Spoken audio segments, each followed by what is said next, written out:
Question 10. Circle, tangent and normal. Pure Mathematics 1, May-June 2023. The circle x minus a squared plus y minus 3 squared equals 20. The line y equals 1/2 x plus 6 is a tangent at point P. Part A, show a equals 4 is possible, and find the other value of A. Now let's work through the solution step by step. Tangent means the perpendicular distance from center C to the line equals the radius r. Here the line touches at P. Mark the radius from C to P. This distance must equal root 20. Center is a comma 3.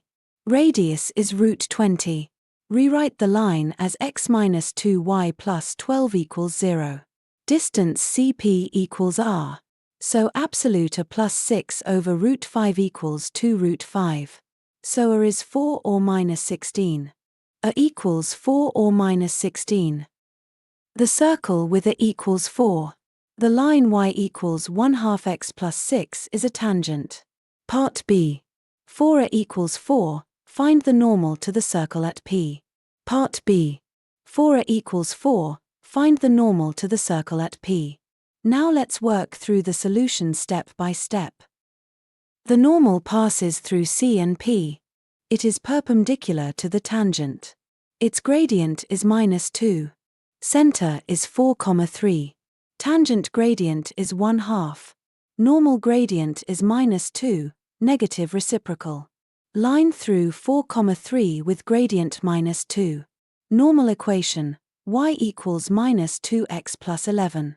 Normal is y equals -2x plus 11. The circle with a equals 4. Part C, find the two tangents parallel to that normal.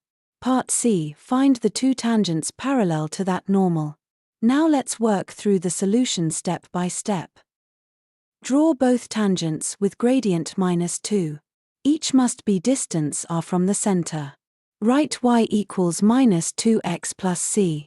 Distance from center 4,3 to this line must equal the radius. So c is 1 or 21. The two tangents are y equals -2x plus 1 and plus 21. Tangents y equals -2x plus 1 and -2x plus 21. Question 10 complete.